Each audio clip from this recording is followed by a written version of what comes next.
네, 그런가 하면 의대 교수들의 집단 사직 움직임이 구체화, 본격화하고 있는 가운데 전국 의대 교수협의회가 오늘 다시 모여서 대응책을 논의합니다. 사직서 제출에 대한 결론도 나올지 주목됩니다. 취재기자 연결합니다. 김평정 기자. 네, 사회정책부입니다. 네, 그럼 오늘 교수들의 집단 행동에 대해서도 결론이 나올까요? 전국의과대학 교수협의회는 오늘 저녁 8시에 온라인 회의를 진행합니다. 병원을 이탈한 전공의와 집단 휴학한 의대생에 대한 대책을 논의합니다. 의대 교수들은 면허 정지와 유급 등에 처하게 될 전공의와 의대생들을 스승으로서 보호해야 한다고 주장하고 있습니다. 이에 따라 교수들의 집단 행동에 대해서도 논의할 예정입니다.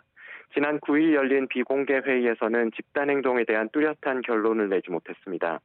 그 사이 대학별로 의대 교수들의 사직 움직임은 급속히 확산했습니다. 울산의대 교수들이 집단 사직을 결의했고 서울의대 교수들은 사직서 제출 시점을 오는 18일로 정했습니다. 전국의대교수협의회와 별개로 전국 19개 의대 교수들이 꾸린 공동비상대책위원회는 내일까지 사직서 제출 여부를 결정하기로 했습니다.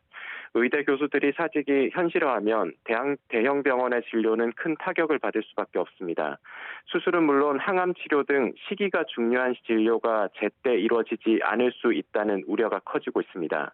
정부는 의대 교수들의 사직 움직임에 대해 명분이 없다며 환자 곁을 지켜달라고 당부했습니다.